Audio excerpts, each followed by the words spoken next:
Very good evening, everyone. This is In Conversation with Divya.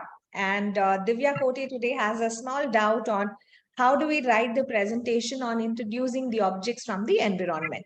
Since we are working with children of 2 to 6 years of age in our language session, anytime that you want to enrich the child's vocabulary, you need to be working in smaller groups. And first presentation talks about you inviting the child to pick up the objects from the environment, correct? So right from the day one of your classes, your language lessons are going to begin. So it's not about you introducing letters or numbers for the child, but the child will have to pick up some of the words that is there in your environment.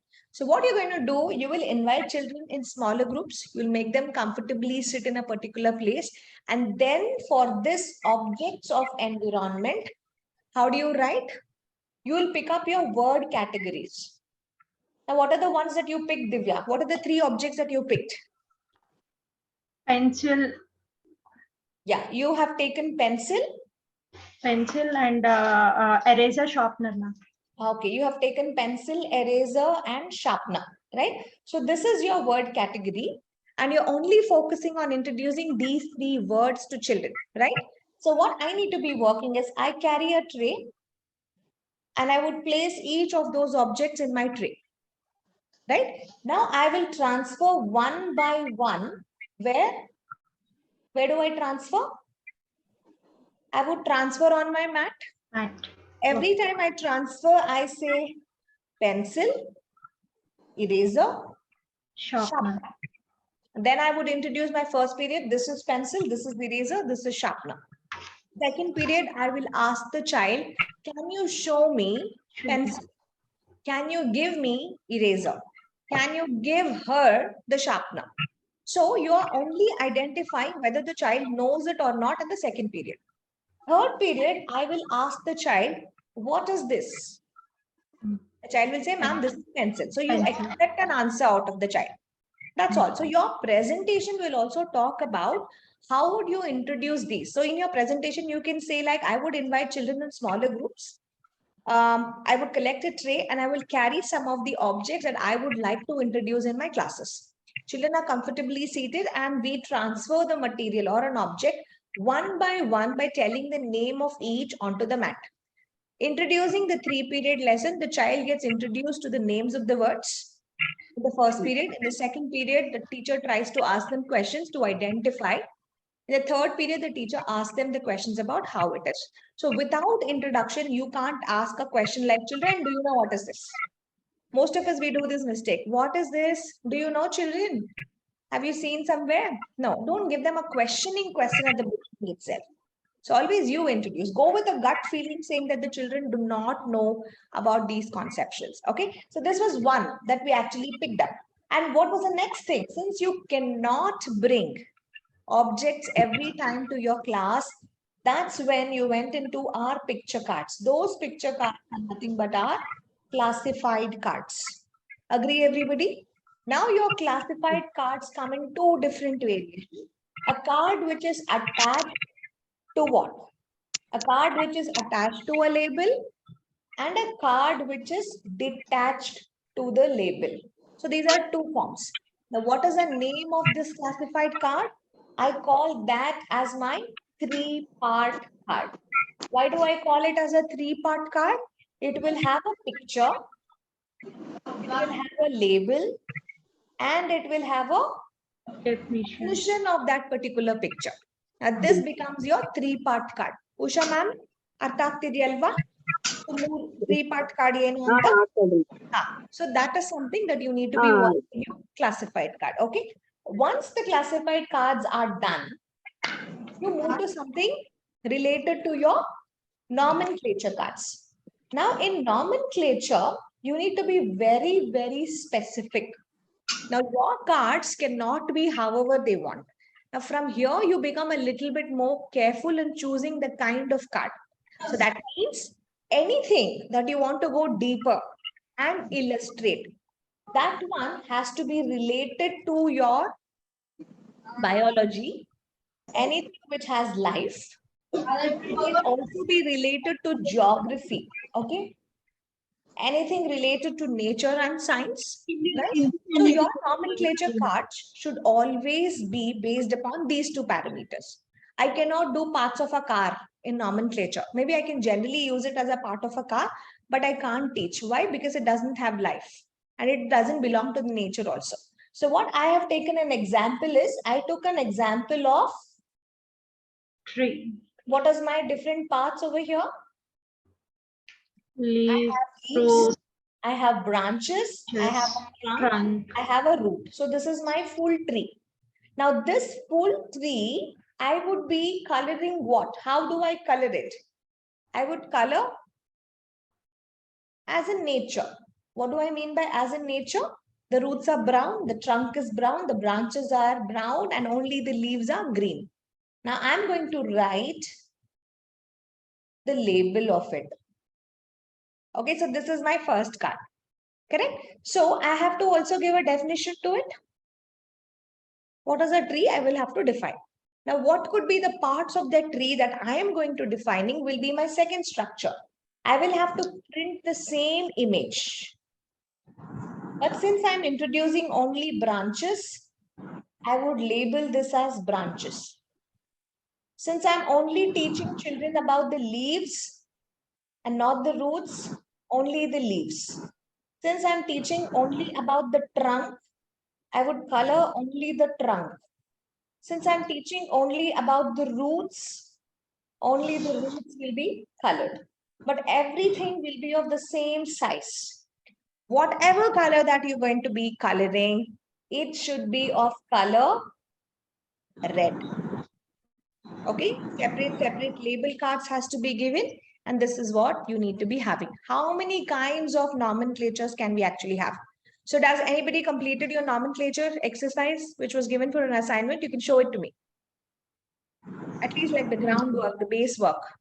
Shashita, Neha, Usha, Divya, Pavni, anything. Have you completed? Okay, so I have Divya here. Okay, so Divya has completed her nomenclature. Okay, so that's a tree. That's leaves. Very good. That's roots. Root spelling R-O-O-T-S, not T-E-S. Be sure about the spelling because children do copy your spellings. Okay, what's the next one, Divya? That's a trunk. Okay. Now, what is the problem over here is, Divya, did you see your cutting? You can't cut like that. Okay. So you got to redo that. Why I'm asking you to redo is it's a submission, right? So you can't submit it like that. It needs to be a proper cut card. Okay. So redo the exercise. How about the others? Have you completed? Ma'am, in the presentation, I can write it like definition, like ma'am. Yes, you can write. The definition needs to be written. Okay, so that's mandatory. Okay, Pavni, Neha, how about your assignments? Coming week, I will complete everything. I was not in Hyderabad. I came now only. No problem. No So problem. I collect all the items required and I will do. Yes. Start off any help. Complete everything and submit. Put it into the group. Okay, so because you need to get my signatures down on each of the assignments. Pavni, get started. Just one small question about the writing. You said no experiment and all. Can you give the video recording for that session, last session, so that it will be easy for I'll make a short video. I'll make a short video and I'll share you how exactly we forgot to record. Only the first 5 minutes I recorded, then I paused because of something, and then I forgot to put it back onto recording. Okay, ma'am. Okay, all right. So I'm not pausing. I'm not going to do that mistake. So that's something that which is related to our previous class. Yeah, this was your second thing. And towards the end, we were talking also about the social relations. So anytime that we have the enrichment of vocabulary, we will have to only talk about 5 points. What do? We definitely need to enhance the child's vocabulary. So I bring, now you got to tell me, what was a recap? So I bring what?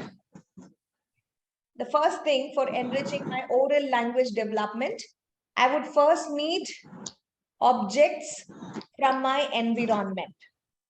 Okay, so these are the 5 different ones. The second one, I need to sensitize those materials because I need to touch and see those materials, whatever you pick. The third thing, since I cannot bring objects every time, I bring pictures to my class and show, and I call those pictures as classified cards. Every time I make a classified card, it should be having 3 parts in it: a picture, a label, and a definition. Since I'm working with a little bit more deeper content and I have to learn the parts of it, which is related to my biological or geographical factors, I would be moving to my nomenclature cards. Okay, so nomenclature cards, I need to make sure anything that I'm highlighting to introduce a concept to a child, I will have to have what color? Red is a must color. At last, just imagine you're a teacher and you don't have any material, but still you will be able to effectively communicate with everybody, right? So your social relations, the way that you communicate, you converse, the social relations or your social communications are important. Now, all this thing will come under your oral language development, under your first part, wherein we enrich what? We enrich the vocabulary. If you want, you can take a screenshot, make a fair notes. So these are the 5 important points in your first part of your exercise. Clear, everyone? And why do we use all this?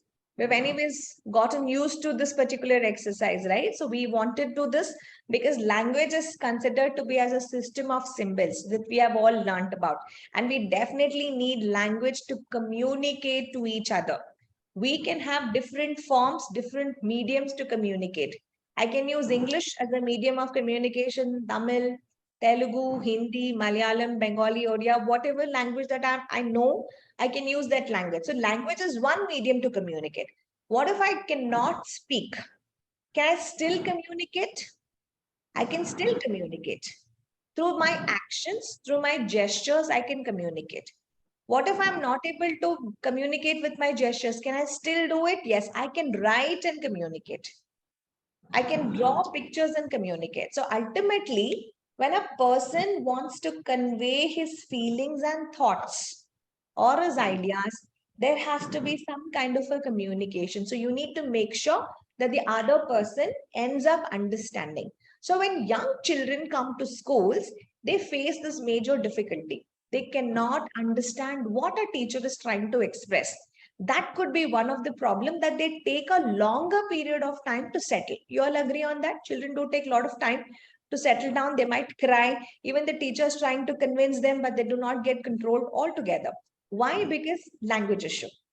The moment you switch over to the language, their native language, which the child is comfortable with, have you observed? I see Shashita nodding her head. Completely yes. So teachers have already got experience on this. They understand, that becomes really good enough. So make sure if you know about it, you actually have to talk about it. So what we do over here in our classrooms is, since the child comes with the fully absorbed cultural language, I call it as a cultural language because we don't call it as native language. What is native language? Your mother tongue. Correct? So what I would call my mother tongue as my cultural language. So everybody write down. So from now on, we will not say, what is your mother tongue? We will say, what's your cultural language? What's your culture? Which place are you from? Okay. So when we are doing cultural science also, we talk more about. So if you see, even in the national education policy, they have told to talk in the child's mother tongue. Why? Because the child will be able to understand very quickly. We had, Usha also had this issue. Alva Usha? ನೆನೆನು ನಿಮ್ಗೆ ಅರ್ಥ ಆಗ್ಲಿಲ್ಲ ಅಂತ ನಾನು ಕನ್ನಡದಲ್ಲಿ ಹೇಳಿದಕ್ಕೆ ಎಷ್ಟು ಬೇಗ ನೀವು ಅರ್ಥ ಮಾಡ್ಕೊಂಡ್ರಿ ಕ್ಲಾಸ್ ಅನ್ನ. ಸೊ ಇದೇ ಮಕ್ಕಳಿಗೂ ಆಗುತ್ತೆ. अगर if any of the child is not able to understand, अगर कोई भी बच्चा नहीं समझ रहा है, and if you know that language, be it Hindi, Tamil, Telugu, there is nothing wrong to be in that. You can be language biased. If any parent is asking, why are you talking in a different language? There is nothing wrong in it. The medium of communication ultimately is going to be English. But during the settling time, if a teacher is multilingual, if the teacher has the ability to talk in many languages, it's a blessing. We all agree on that? Agree, strongly agree, disagree, whatever it is, right? So it's a blessing. Now I can speak 5 languages. I think that's a blessing for me. Any child who comes with any South Indian language difficulty, I will be able to manage. And Hindi, anyways, I know it very fluently because we had a subject. So each one of you will be skilled to at least talk in 4-5 languages. How many of you can talk 5 languages? 5 languages. What are the languages, Shashita? You can talk what language? Tamil, English, Hindi, Kannada, Telugu, ma'am. Very good. Okay, Divya, how many languages can you talk? Telugu, Hindi, English, ma'am. Okay, only 3 languages. Okay, so Neha, how many languages you can talk?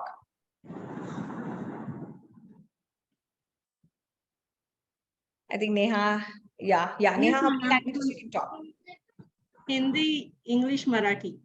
Hindi, English, and Marathi. Okay, so very much common to Hindi. So it's very easy for you. Yes, Pavni, how many languages you can talk? 3 languages. 3 languages. What are they? Hindi and English. Hindi and English. Okay, so one more. What's the other one? Telugu. Okay, wonderful. Sonali, how many languages you can talk? I can talk 3 languages, Hindi, English, Hindi, and my regional language, Oriya. Oriya. Okay, see, each one of you are so gifted to learn. Now, the same thing, in case if you know multiple languages, it becomes easy, right? So when a child comes into your class and takes an entry to your classroom, and if at all, if the teacher knows that language, now what did you do there? You consolidated whatever you wanted to say and convince a child. Maybe you could use English because that's one of the medium of language. Along with that, if you consolidate that into the child's spoken language, the child will settle very quickly and they start exploring whatever you are introducing very quickly. So this I have observed over a period of time. So what happens there was like, so how did language work there? Did it have an integral involvement? Immediately the child started understanding what the teacher is trying to say. So what happened? Ultimately, the focus, the child started to think over. So this is a bulb, okay? So the child started to think over. A lot of processing of thinking is happening and the child will start to listen to you. Most importantly, they will start listening to you because they understand what the child is actually saying. So that's a new broad exposure that you are giving it to a child. Now what you do is you translate. जैसे आप रो रहे हो class के बाद मम्मा आएगी. We can stop crying after we finish the class. Mama is going to come. We're only going to play and then we're going very sooner to home. And tomorrow we're going to have some more fun. So कल भी हम ऐसे ही मस्ती करेंगे. So the moment you start transferring your content, what happens here is like the child will have an exposure to the words, exposure to your language. Now, what's important for a teacher from now on in your language construction is you need to also do some homework and come to your classes. What are the basic sentences I will talk when I'm greeting a child? When a child is coming to your class, how do you greet? Can we have somebody telling it to me? How do we greet children? You can unmute and you can see, you can greet. Good morning, how are you, children? Good morning, how are you, children's? So we can't say children's because children itself is plural. Okay, so child, children. So I can't say good morning, children's. It has to be children. Okay, this is something that you got to get it correct. So as a teacher, get your words rightly pronounced. You can't say good morning, children's. You can say good morning, children. And what's more important? It's not only your Smile. Your eyes should also smile. What do we mean by I should smile? When you genuinely smile, Happy. when you genuinely smile, that spark is always seen in your eyes. We agree on that? When we are faking our smile, our eyes will be very tired. Have you noticed that? There's also a different kinds of facial expression. Right? When you're angry, you're narrowing. Your eyebrows are getting narrowed. So your facial expressions are very, very essential over here when you're trying to work on it. So that's the reason, even for a teacher, it's not that you can't take it very lightly how you greet children. You can't take it very lightly how you greet children. You need to come prepared. What are the different greeting sentences that we can actually use? Can somebody tell me? How are you doing? How are you doing? Is that a greeting? It's a question. Okay. Question. How do you greet children?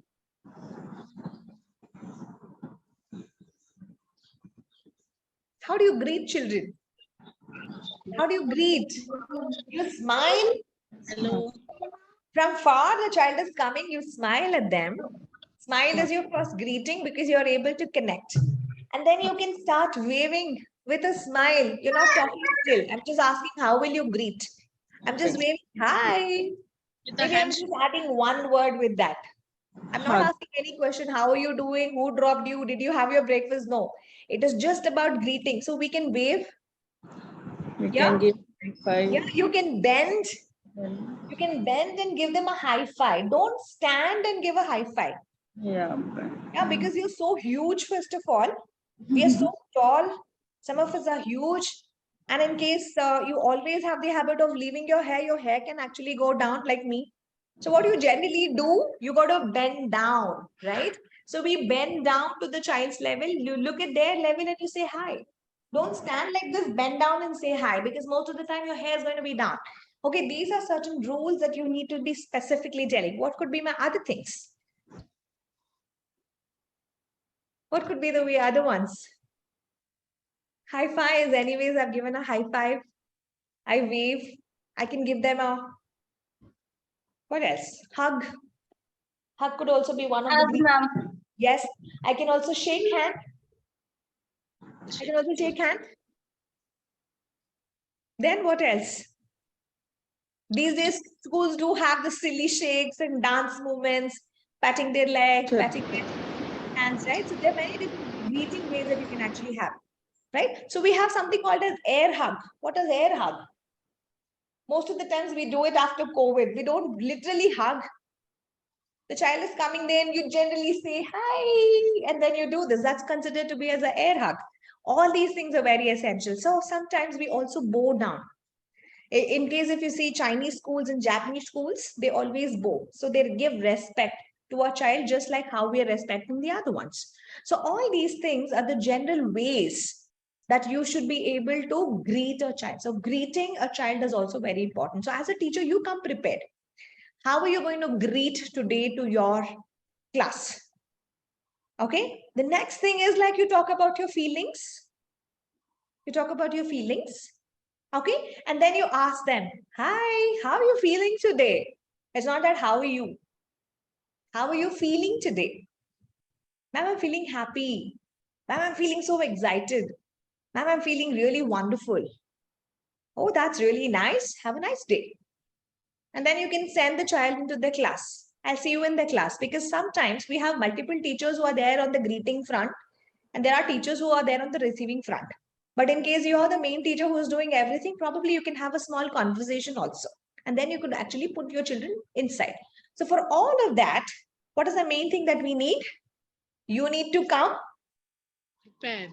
prepared for your class. Now, did you see we had so many words for our greetings, like, right? So during your preparation, you need to focus on the following points. So when a teacher is coming prepared to the class, it's always important. Language is something you will carry out throughout your lifetime. As a teacher, you need to use something really correct. You can't do mistakes, because foundation level, when a child is in preschool, they would get the best foundation, be it language, be it teaching skills, be it moral value education, discipline, ground rules, courtesy, graceful, everything comes. So lot of burden, I don't say burden, lot of responsibility on your shoulders, right? Because there is a lot of expectations also from a preschool teacher. So never underestimate yourself that, I am a playgroup teacher, I'm a nursery teacher. No, you have lots of responsibility.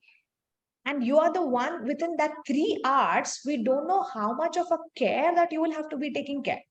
You have to settle the child, you have to put them on potty training, you have to make them responsible, you need to individually train each of the child how to be more disciplined, how to be more courteous. There's a lot of exercises that you will be able to work with the children. All of that is very important. So that's the reason anytime that you prepare your lessons, when you're talking, your words or your way of talking should have the right articulation. You will have to articulate the word rightly. Okay, pronunciation of the word. It's not pronunciation, it's pronunciation. Pronunciation of the word is very, very important. Okay. So what happens the moment that you articulate and pronunciate properly, you would see even when the teacher is talking the same lines, what has been scripted, you will hear or experience different tones and pitches.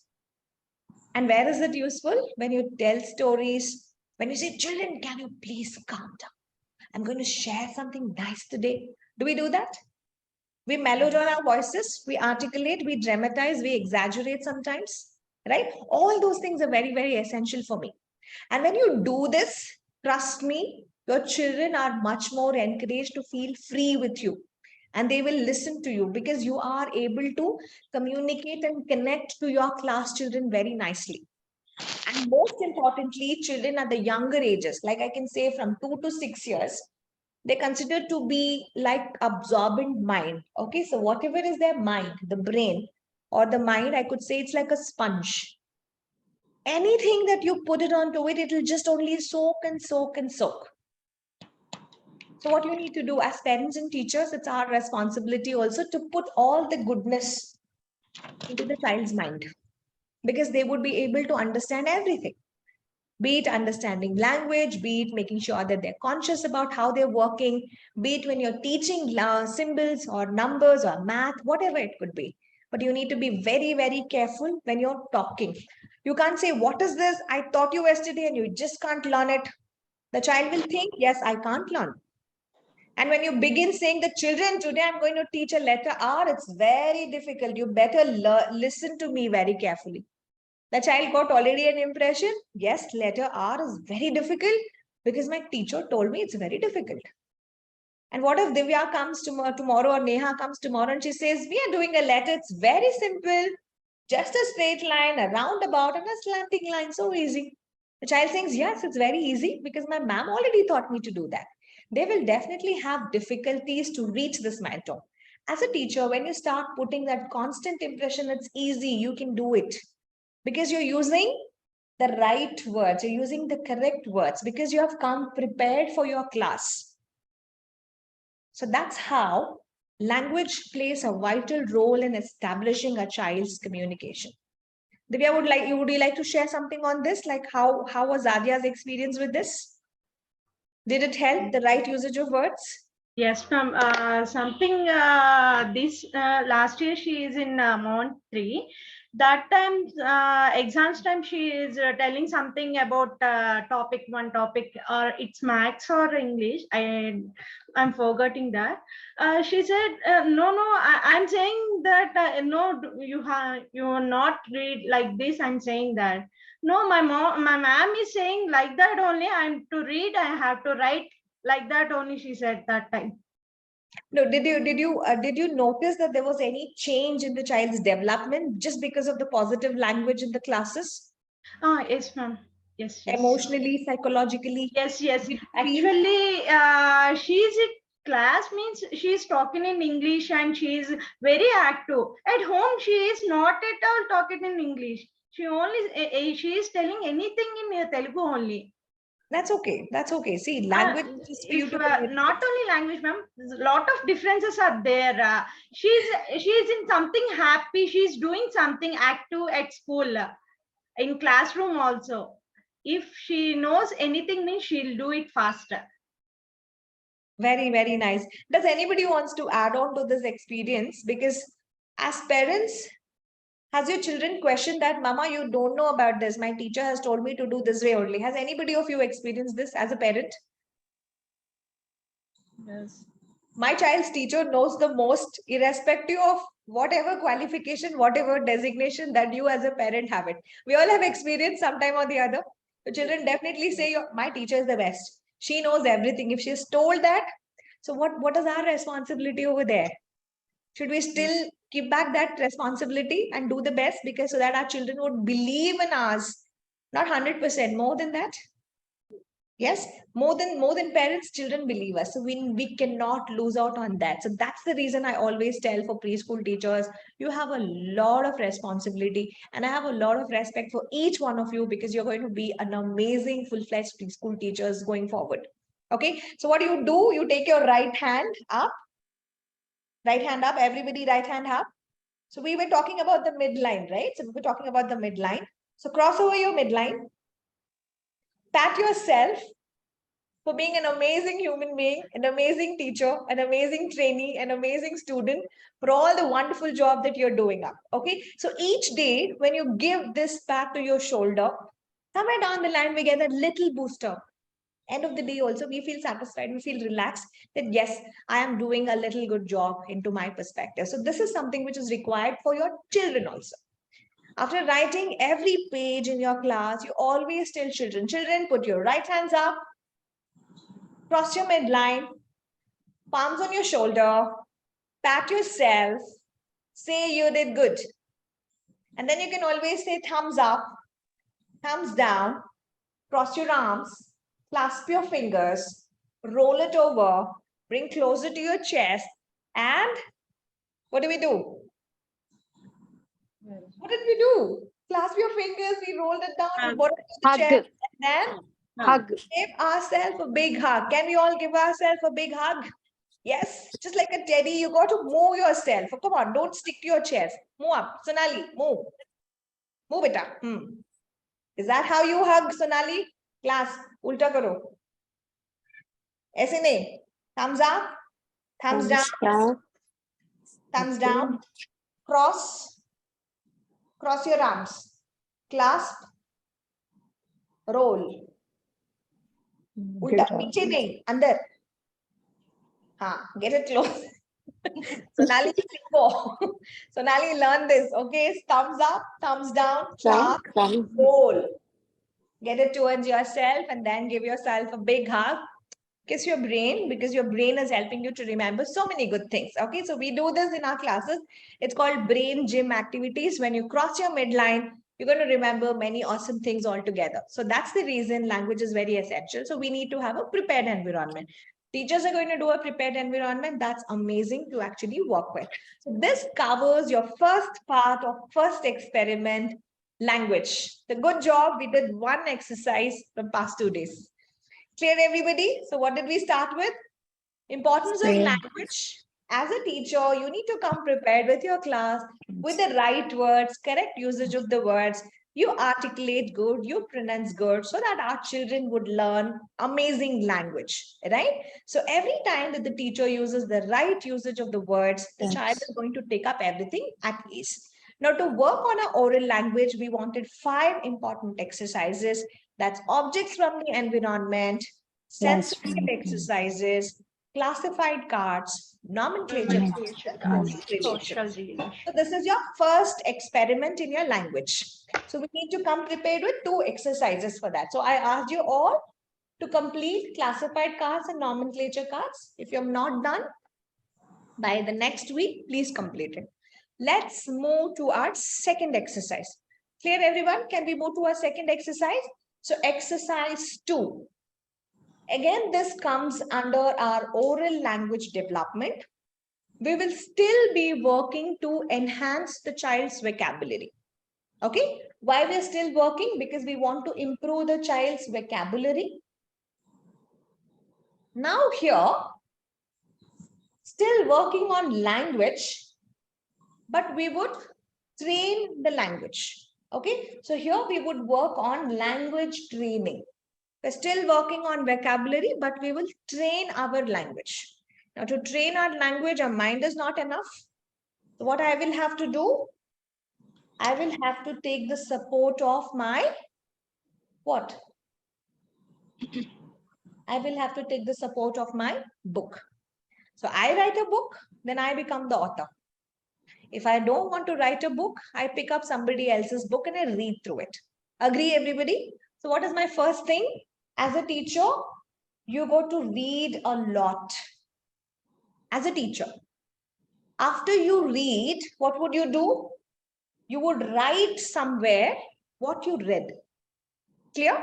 Now, what will you do? You have done this preparatory work. Now, what will you do next? You will come to your classroom and do what? As a teacher, you will start to speak. You all speak. And what is your children doing? They are Listening. They are listening. Once they listen, they got so many words. And what will your child do?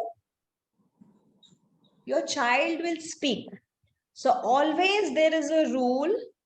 Before speaking, you got to listen.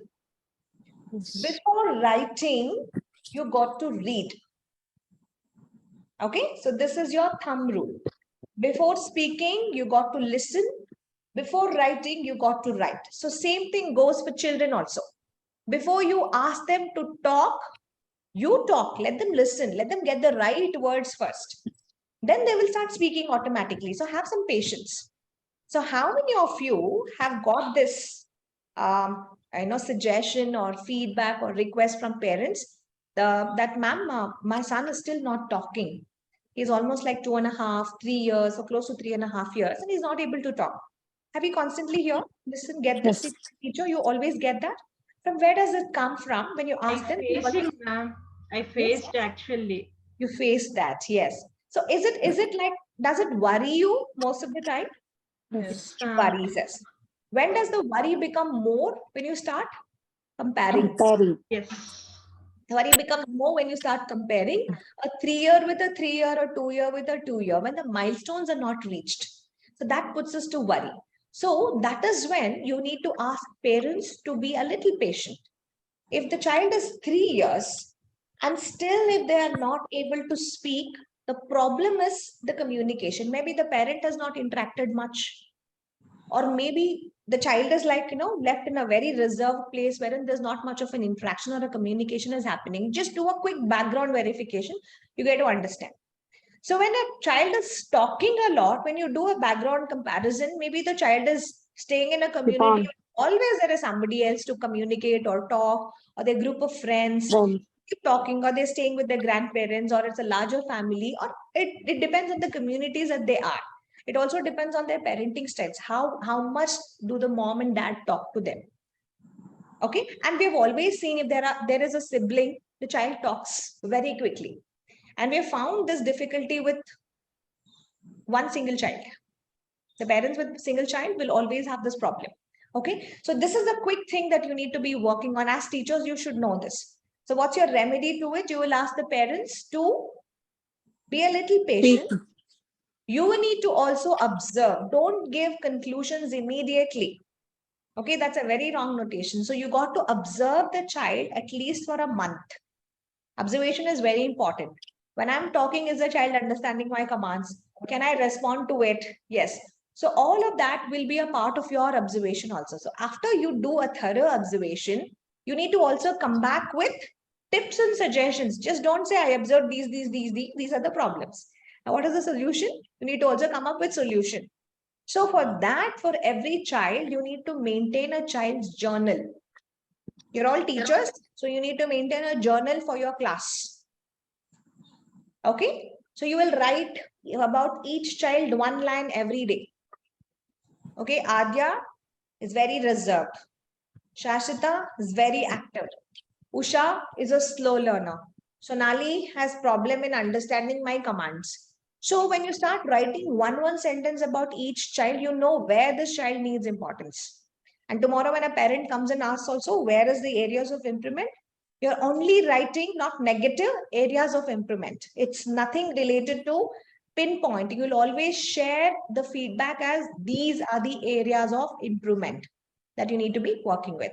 So as a teacher, what would you do in your second thing is you will come prepared by reading a lot of things and you will write down what you will talk in your class. When you're talking, your child is listening and then only you will encourage your child to speak. So this is your thumb rule. So what will we do here? As a classroom poster, you will have to make your first board. Okay, so what is your class rule board? So you will have a notice board or a bulletin board. Maybe you can put L, S, R, W. Listen before you speak. Read and write along simultaneously or before that. You can make any quote on that. If anyone wants to express something, you need to always raise your hand. Raise your hand when you have some difficulty. So not everybody will be calling you ma'am, ma'am, ma'am, ma'am. So they will raise their hand only when they have to talk about it.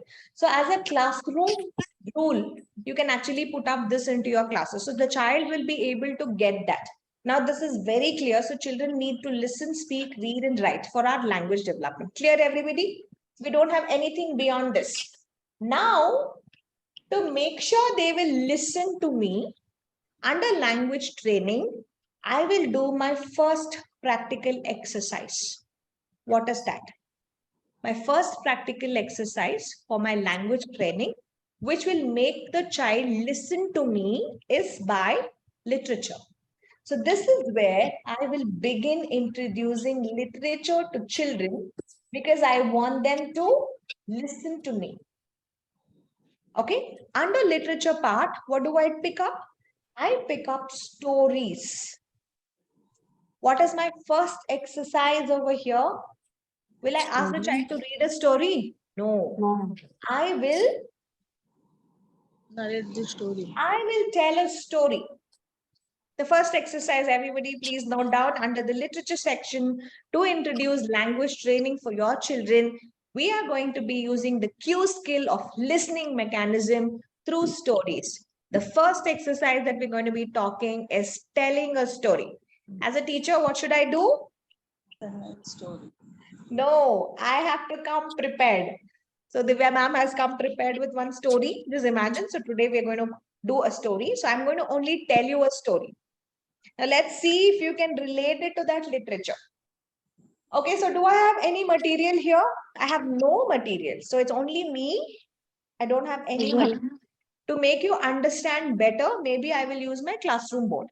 As teachers, you can also use your classroom board, whiteboard or anything. Okay, so today let's begin with a story time session. I'm going to tell, you're only going to listen. So what are our rules?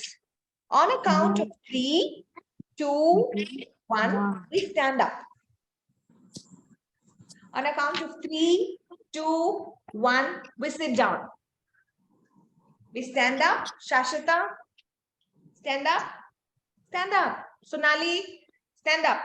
Come on, stand up, everybody. I shouldn't have children sitting down, gluing to their chairs. Okay. Now, since it's telling stories, what I need to do? Hey, children, we're going to do a story today. So, everybody, keep your listening eyes open. Here, Ears open. Come on, everybody, is your ears open? Check, check, everybody. Keep your ears alert. Pull it, pull it, pull it. Both your eyes, check, check, check. Other one also, check. Very good. Now you're going to zip your mouth. Come on, let's zip our mouth. After zipping our mouth, we cannot talk. Let's put our thinking cap. Whatever Divya ma'am is saying, you need to think about. Now we have a classroom chair. Take a glue. Everybody take a glue. Squeeze it onto the chair. Squeeze it, squeeze it, squeeze it. Squeeze the gum.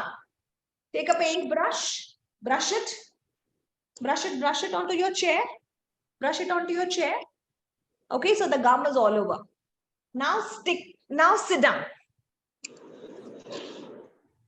Stand up. No. Stand. Stand up. No. No, we can't stand. Why? We stick it to the chairs. Okay. So before telling a story, you need to make a rule. Okay. On a count of 3, 2, 1, let's stand up. Let's tune in our ears. Put on our thinking cap. Take a glue. Squeeze it on. Take a paint. Spread it across. Sit down and get yourself stuck to the chair. Everybody's going to be quiet. I'm going to tell you a story. All right. So, how do we go? There were 2 friends, Mr. Wiggle, Mr. Waggle. There were 2 friends, Mr. Wiggle, Mr. Waggle. Mr. Wiggle opened the door of his house, went inside his house and shut the door. Mr. Waggle opened the door of his house, went inside, and shut the door. Both of them, they took a nap. The next day morning, when the bright sun rose, Mr. Wiggle opened the door, came outside, Mr. Wagon. and took a nice deep breath. Come on, everybody. What a lovely day. He went inside and closed the door. After some time, Mr. Waggle opened the door, came outside, walked for a while, took a deep breath, felt what a wonderful day it was, went inside and shut the door. Mr. Wiggle wanted to meet his friend, Mr. Waggle. So he decided to go meet him. So what did he do? He opened the door, came inside, shut the door, took his bicycle, and went to meet his friend over the hill, and the hill, over the hill, down the hill, up the hill, down the hill, up the hill, down the hill, up the hill, down the hill, up the hill, down the hill. He was all tired. And finally, he met his friend. He knocked at the door. Mr. Waggle, are you there at home? No response. He knocked at the door. No response. So he came back over the hill, down the hill, up the hill, down the hill, up the hill, down the hill, up the hill, down the hill, up the hill, down the hill. He reached his All the home. way to his home back. He opened the door, went inside, closed the door, and took a nap. Mr. Waggle also felt the same. He wanted to meet his friend, Mr. Wiggle. So what did he do? He opened the door, came outside, shut the door, took his bicycle, went up the hill, down the hill, up the hill, down the hill, up the hill, down the hill, up the hill, down the hill. Got tired and then finally met. And he's like, knock, knock. Mr. Wiggle, are you there? No response. They go back. How does he go back? Up the hill, down the hill, up the hill, down the hill, up the hill, down the hill, up the hill, down the hill, and he goes back. And finally, what did he do? He went back home, opened the door, went inside, shut. Now, everybody, can we do together? Now, both of them, they decided to go meet their friends at the same time. So they both wake up at the same time. They open the door at the same time. They come outside the same time. They shut the door. They take their bicycles and they go up the hill, down the hill, up the hill, down the hill, up the hill, down the hill, up the hill, down the hill, up the hill, down the hill. And finally they meet. And they're like, hey, Mr. Wiggle, I finally met you. Mr. Waggle, I finally met you.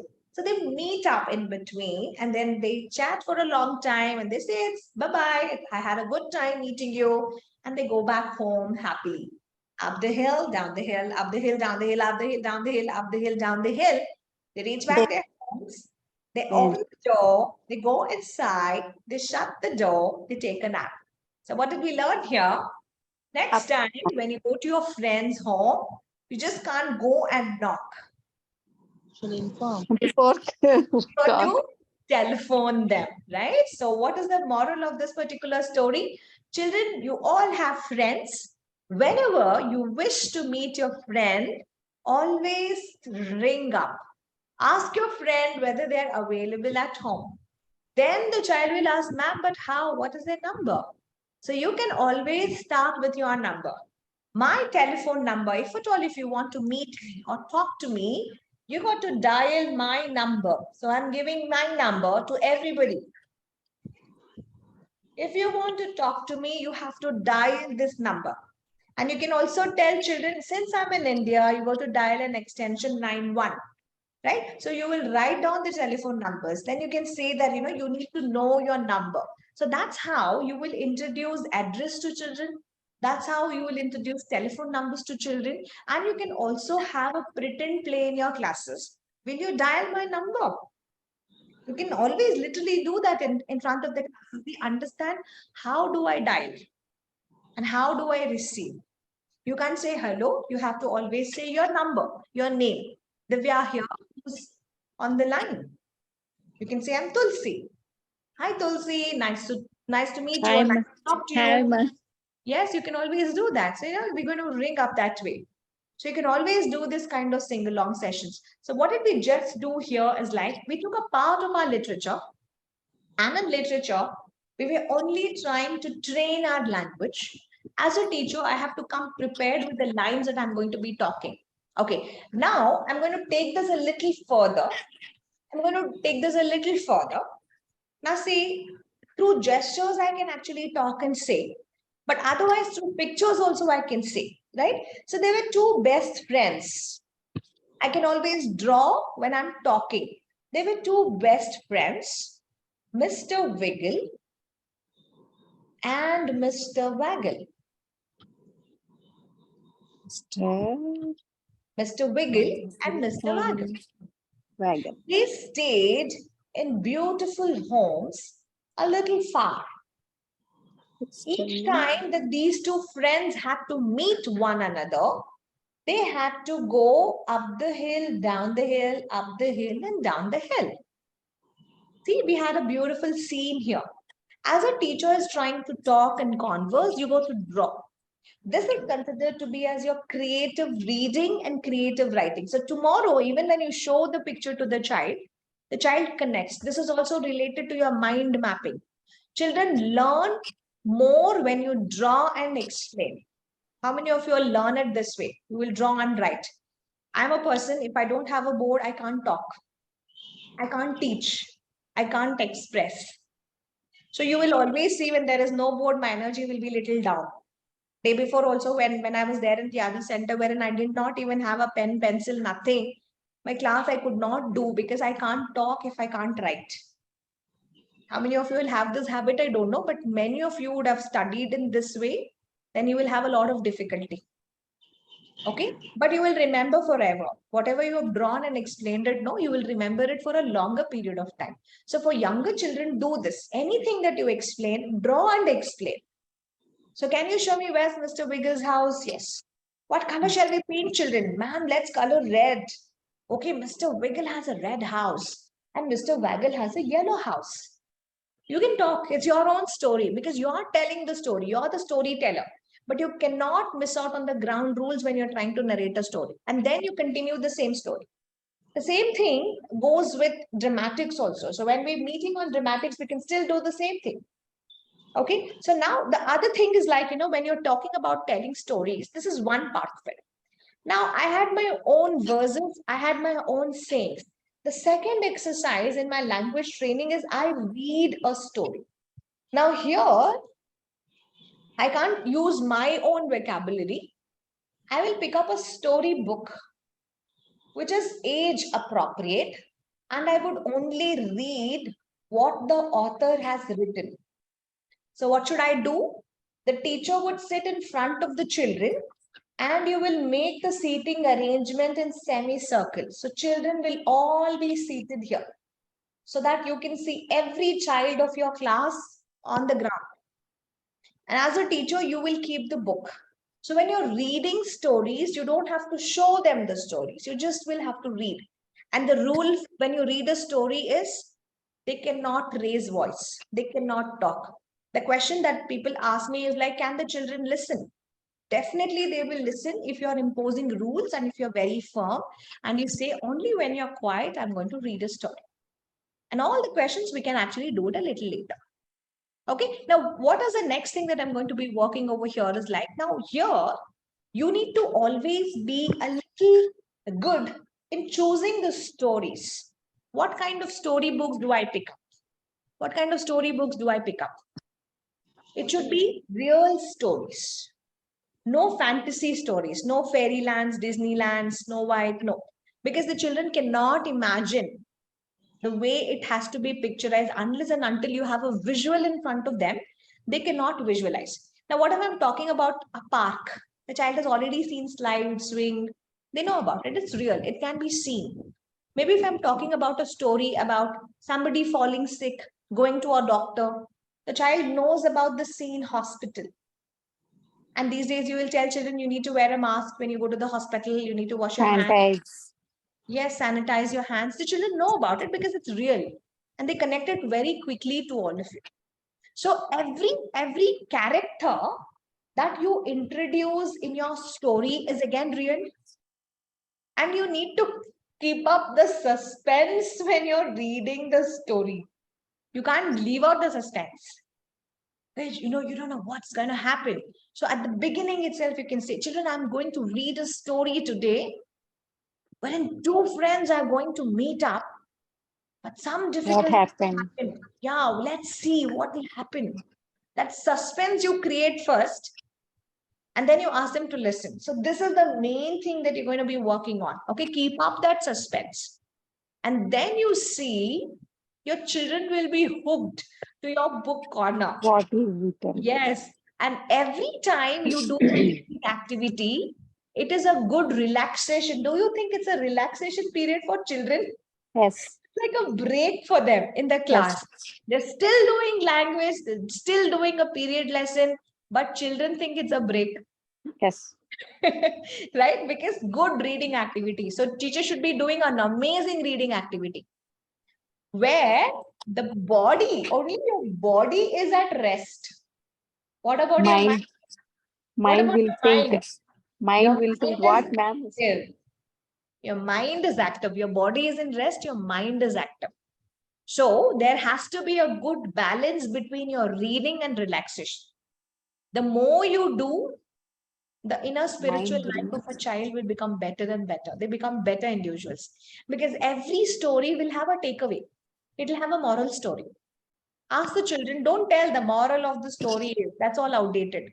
Ask the child, what if you would have been in that place? What will you do? What would you do?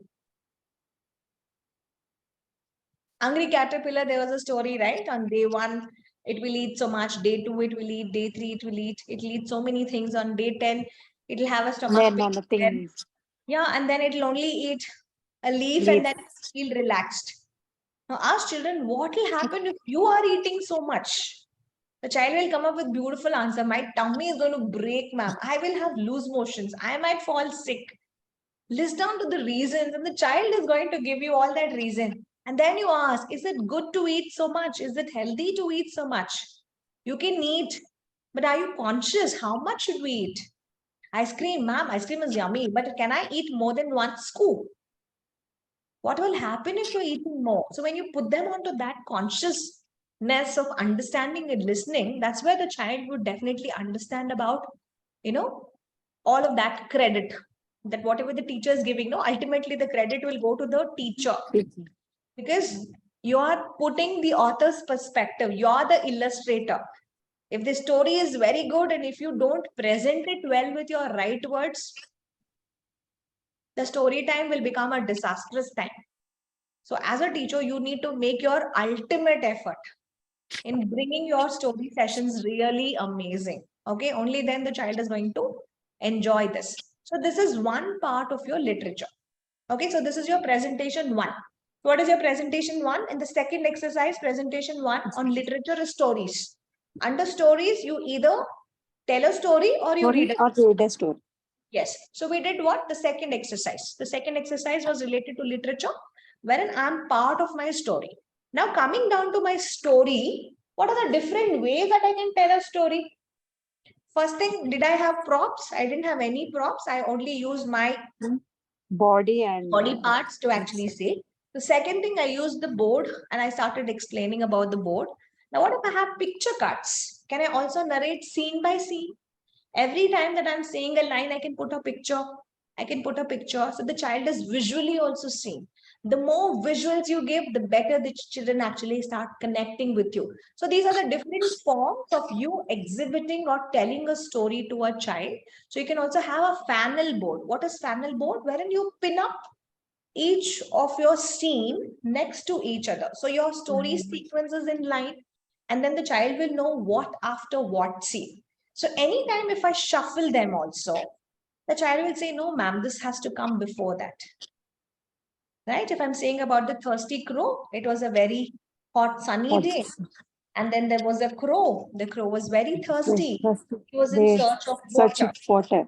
Yes. Then but there is no water. There was only a little water. Then he Is I found some pebbles. Then he got an idea and he started putting those pebbles in the water. And then he drank. and And then he flew flew away. away. So when you have these sequence cards as pictures, even if I shuffle these cards, the child will know the story. These are called story sequence cards. These are different ways that you will be able to tell a story. Not reading a story, it's telling story. Thank you. Okay, so I can bring props, I can use picture cards, I can show visuals, but I'm telling a story in my own words. But when I read a story, author's words, I will read it just like that. How do I read the same story? So what would you do? THIRSTY, thirsty crow. If I search the thirsty crow, what I could say, this thing, what is that? The story. So we would only be reading the same story. Whatever the author has written, I'm just sharing with you. So what does the author say? Thirsty crow. Story.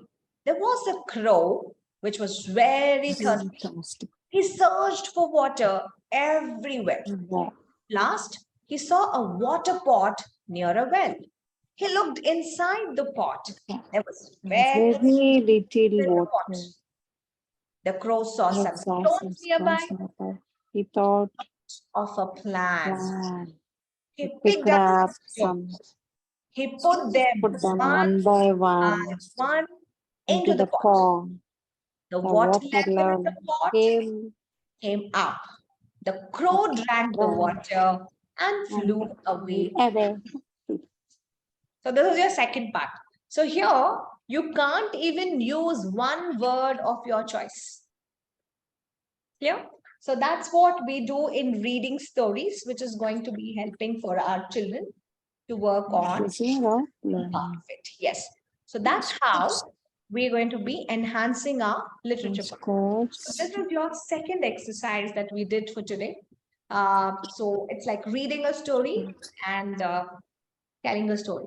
Okay. So each one of you will have to do 2 stories.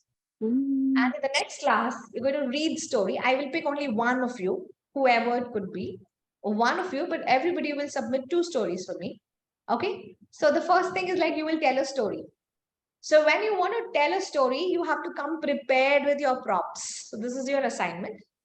You're going to show us the props. You can use different kinds of props to tell a story or to show a story. I'll also share you some of the stories which our students have presented. So you can take a help of that particular story as well. And the other one is you will read a story. So when you're reading a story, your voice modulation is important. You have to pause as you read a story. You can bring a storybook or take a printout of it, but you have to only read through it. We will only check on your modulation of your voice. This is very essential for us to actually do it. Okay, clear? These are the 2 experiments, 2 exercises for our storytelling, story reading. We have to prepare one story props like any 2 one stories. story. 2 stories. One story you will make a prop. So that's where you will tell a story. Other one, you will write it in your book and come, or you will take a printout and come. That's up to you. Other story, you will read out. Oh. So 2 stories is what we'll write because it's 2 experiments. The first experiment is to tell a story. The second experiment is to read a story. You have 2 exercises. So your presentation, your writable, everything would remain the same. The name of an experiment, language training, enhancing the child's vocabulary through literature. And in literature, we're going to take stories as a part of it. And we're going to do a first exercise of presentation. That's telling a story. Okay. So how do you present it? How do you present over there for you is something that you need to be working on. Under our presentation for telling a story, how would you write? How would you write? Your activity should begin with your entire class. So you will invite children in small groups or the whole class because it's story time. So what will you generally do? You will not tell a story to each child, right? So you'll bring your entire class to read a story. So you will invite your entire class. The whole class is sitting in front of you. What is more important in your instruction?